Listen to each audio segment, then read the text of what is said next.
Hello दोस्तों, आपका स्वागत है मेरे यूट्यूब चैनल पे। दोस्तों आज एक बहुत ही अच्छी वीडियो के साथ आए हैं अपने चैनल पर।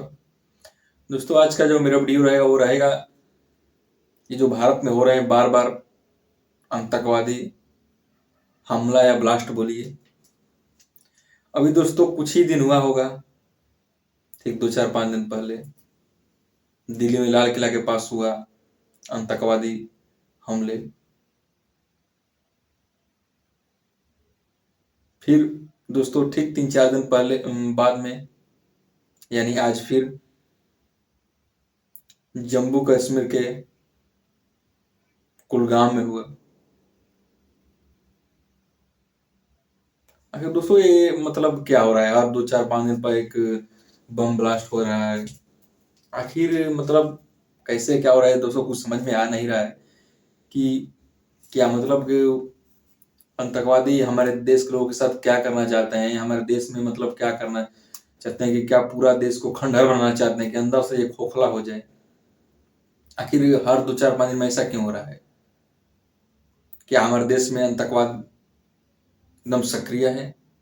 हर स्टेट में, हर मतलब धार्मिक जगह पे, वो कोई भी धार्मिक जगह हो, या हिंदू को या मुस्लिम का हो, यानी हर धार्मिक स्थल क्या आतंकवाद के टारगेट पर है, आतंकवादी को टारगेट पर है, निशाने पर है। आखिर ये क्यों हो रहा है, ऐसा क्यों हो रहा है?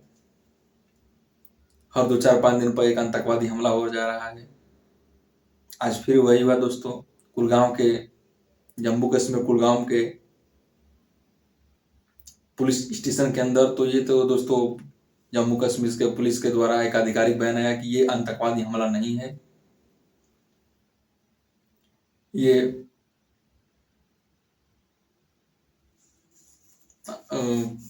जब्त किए गए यूरेनियम है या आरडीएक्स है। अभी तक तो ये खुलासा नहीं हो पाया, लेकिन जम्मू कश्मीर पुलिस के द्वारा ये जरूर बताया गया कि ये आतंकवादी हमला नहीं है, ये जब्त किए गए आतंकवादियों के पास से ये यूरेनियम है या आरडीएक्स है, ये तो अभी कंफर्म पुलिस द्वारा नहीं हुआ, लेकिन ये उन्होंने यही बताया कि आतंकवादी हमला नहीं है। और ये जब्त कहाँ से किया गया था दोस्तों? ये जब्त किया गया था फरीदाबाद से, जो यूनिवर्सिटी है, याद तो नहीं आ रहा है उस यूनिवर्सिटी का क्या नाम है दोस्तों, लेकिन इसको वहीं से पुलिस के द्वारा जब्त किया गया था और उसको डिसफ्यूज किया जा रहा था। उसको पुलिस स्टेशन के अंदर रखकर, सुनने में तो यही आ रहा है दोस्तों, मेरे पास भी कंफर्म खबर नहीं है, लेकिन सुनने में तो यह रहा है कि उसको डिसफ्यूज किया जा रहा था। उसी में वो डिसमैच हो गया, या जो भी कहिए मिसमैच हो गया, और वो ब्लास्ट कर गया, जिसमें 10 से 12 लोगों की मौत भी हो गई और 28-29 लोग घायल भी हो गए हैं। दोस्तों हमको ये समझ में नहीं आ रहा कि हर 2-4-5 दिन पर ये हो क्या रहा है। क्या हमारे देश को अंदर से खोखला बनाना चाहते हैं ये आतंकवाद, या एकदम सक्रिय हो चुके हैं हमारे पूरे भारत में? आखिर ये क्यों हो रहा है? इतने ऑपरेशन होने के बावजूद भी, इतनी हमारी सेना की कार्रवाई होने के बावजूद भी इन लोगों का मनोबल डाउन नहीं हो रहा है। क्या उससे बड़े गद्दार हमारे देश में छुपे हैं? ये सही बात है कि दोस्तों कि पाकिस्तान से ज्यादा तो हमारे देश में गद्दार बैठे हुए हैं,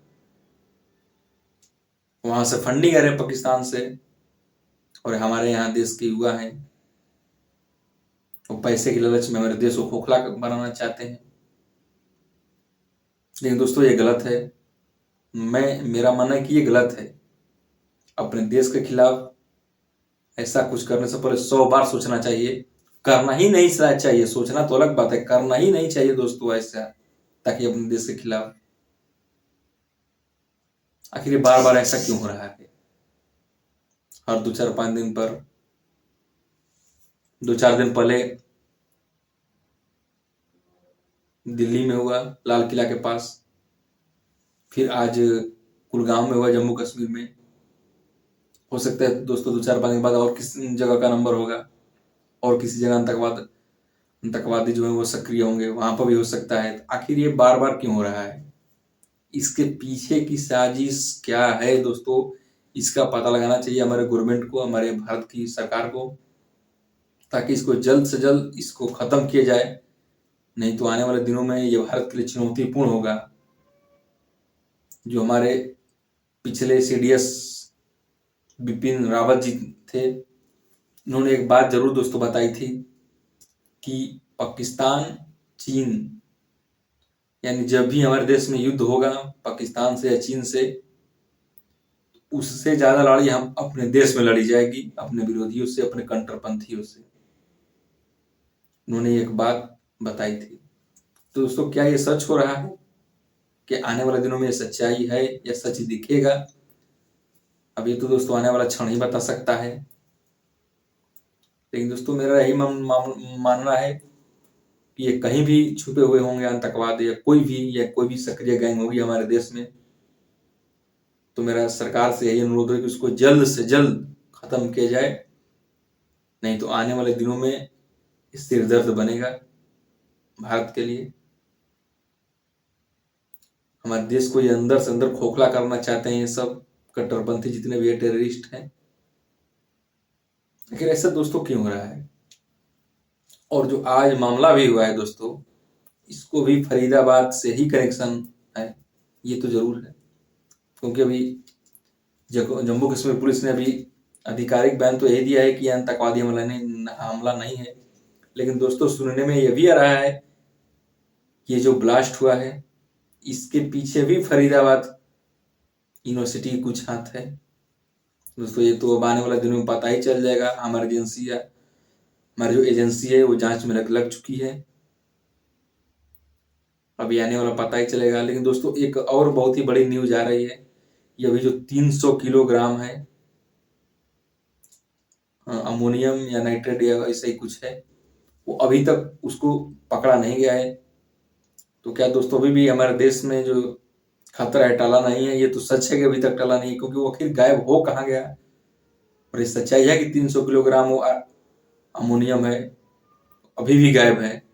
अभी भी उसकी तलाश तेजी से की जा रही है कि वो कहीं ना कहीं हो। भारत नेपाल बॉर्डर को 72 घंटे के लिए बंद भी कर दिया गया है।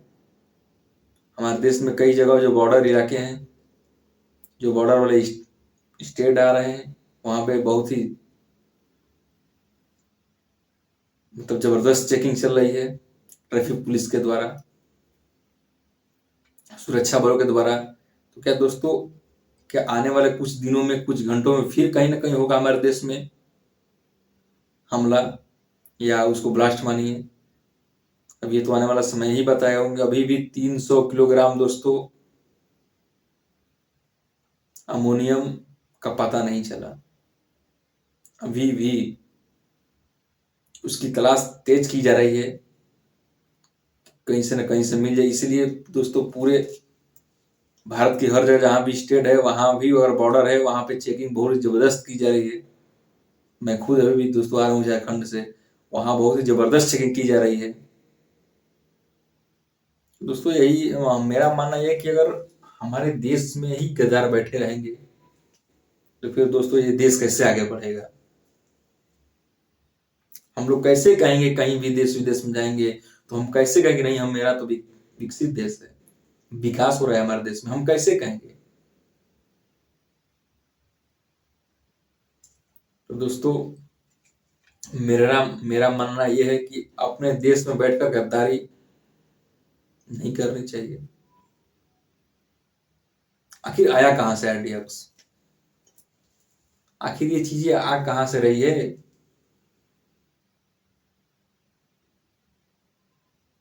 ये बताइए पहले।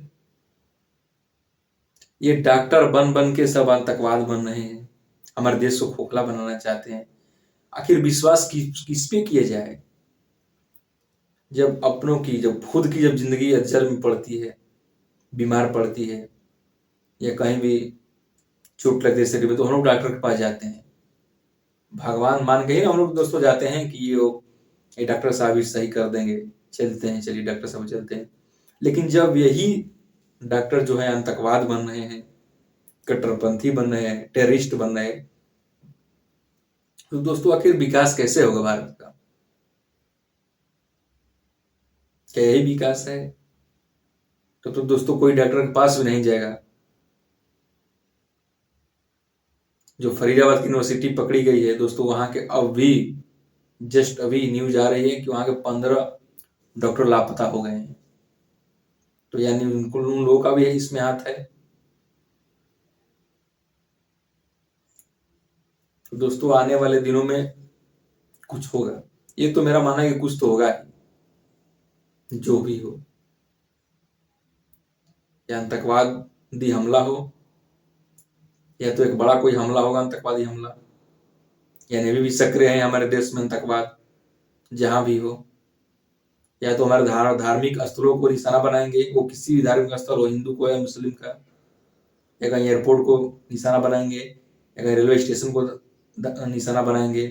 तो कुछ भी हो दोस्तों, आने वाले दिनों में कुछ तो होगा, या सीमा पर ही तनाव बढ़े। अभी तो आने वाला समय बताएगा दोस्तों क्या होगा। और हमको तो दोस्तों जो फरीदाबाद सिटी है वो पूरे आतंकवादियों का गढ़ बन चुका है, पूरी तरह वो आतंकवाद का गढ़ बन चुका है दोस्तों। क्योंकि कुछ भी हो रहा है हमारे देश में, आतंकवादी हमला या बम ब्लास्ट, उसका कनेक्शन वहीं से आ रहा है, फरीदाबाद से ही आ रहा है। तो हमारा मानना है दोस्तों कि जो फरीदाबाद सिटी है वो आतंकवाद के संरक्षण में, वहां पे आतंकवाद लोग का संरक्षण है, टारगेट पर है, रह चुके हैं वहीं पे वो लोग। हमको तो यही लगता है कि वो घर बनाकर भी वहां पर रह रहे हैं दोस्तों, ये भी हो सकता है। तो दोस्तों समय रहते ही हमारे इंडिया गवर्नमेंट को इसका मुंहतोड़ जवाब देना बहुत जरूरी है।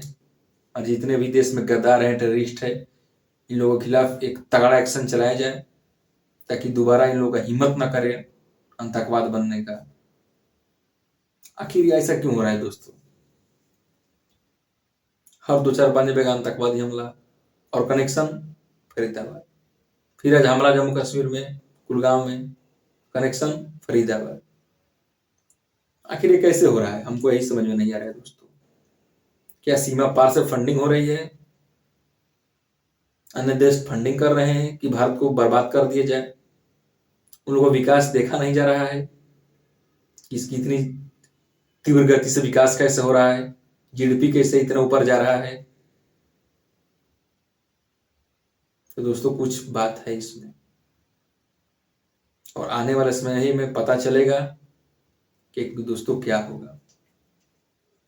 ये जो जितने भी आतंकवाद पल है ना, जो हाफिज सईद है या और जिसका भी नाम मैं भूल रहा हूं, इन लोग के लिए आने वाला समय बहुत मुश्किल वाला होगा दोस्तों। मैं अपने चैनल से मैं आपको बता दे रहा हूं कि आने वाला दिनों में इन लोगों के लिए बहुत ही बुरी समय से निपटना पड़ेगा। बहुत बुरी समय इन लोगों के ऊपर आने वाला है, मैं बता दे रहा हूं दोस्तों, ये देख लीजिएगा दोस्तों। ये दो 4-5 लोग हैं ना, जो सीमा पार से अपने आप को बहुत बड़े आतंकवाद समझते हैं, बहुत ही बड़ा अभियान भारत सरकार चलाने जा रही है। कौन कौन इसमें शामिल होगा दोस्तों, इसको उनको उन लोगों के संगठन में कौन कौन इसमें शामिल है, ये तो हमको दोस्तों पता नहीं है। लेकिन आने वाले दिनों में मैं इतना जरूर बता रहा हूं कि ये जितने भी आतंकवाद पल है ना सीमा पार से, तो किसी भी देश के हो, किसी भी कंट्री से हो, ये उन लोगों के लिए बहुत ही बड़ा काल आने वाला है कुछ दिनों में। अभी हमारे देश के गृह मंत्री श्री अमित शाह जी ने एक बयान दिया था कि कोई भी हो उसको बख्शा नहीं जाएगा, तबाह कर दिया जाएगा, दुनिया देखेगी कैसे तबाह किया जा रहा है। तो यानी उनका बयान में कुछ है दोस्तों, उन्होंने ऐसे कहा कि तबाह कर दिया जाएगा और दुनिया देखेगी, कि दोबारा हमला करने की हिम्मत नहीं होगा। तो दोस्तों कुछ बात ऐसी जरूर है, कुछ ऐसी तैयारी जरूर चल रही है कि जड़ से इसको खत्म किया जाए। दोस्तों अब तैयारी क्या चल रही है ये तो हम लोगों को नहीं मालूम है, लेकिन दोस्तों मैं इतना जरूर बताऊंगा, आने वाला समय में ये आतंकवादियों के लिए बहुत ही बुरा समय होगा, बहुत बुरी समय से इन लोगों को लड़ना पड़ेगा। अब क्या होगा दोस्तों ये हम लोग को तो मालूम नहीं है, हमको तो मालूम नहीं है। तो दोस्तों मैं इतना ही जरूर कहूंगा कि ये जितने भी हमारे देश को खोखला करने की हिमाकत कर रहे हैं, और कोई भी कंट्री हो, ये सही नहीं है दोस्तों। भारत चुप है तो चुप है, जब बोलता है तो सब कोई चुप हो जाता है। जानते होंगे दोस्तों कि भारत किसी के ऊपर पहले हमला नहीं करता है, वह कोई भी हो। और दोस्तों जो पिछले पहलगाम में आतंकवादी हमला हुआ था, उसमें सीसीएस की बैठक में बहुत ही बड़ा फैसला लिया गया था कि अगर भारत के ऊपर इसके बाद कोई भी आतंकवादी हमला होता है तो उसको एक्ट ऑफ वार, यानी उसको युद्ध हम मानेंगे। तो दोस्तों दिल्ली में हुए आतंकवादी हमले को, उसको आतंकवादी हमला मान लिया गया है। जो बम ब्लास्ट हुआ था दिल्ली में लाल किला के पास, उसको आतंकवादी हमला गवर्नमेंट ने हमारा मान लिया है सीसीएस की बड़ी बैठक में। अब दोस्तों आने वाले दिनों में क्या होगा क्या नहीं होगा ये तो हमको नहीं मालूम है। तो दोस्तों अगर हमारी वीडियो अच्छी लगी तो मेरे चैनल को सब्सक्राइब करिएगा, शेयर करिएगा, लाइक करिएगा और कमेंट करिएगा, भूलना नहीं है दोस्तों। धन्यवाद।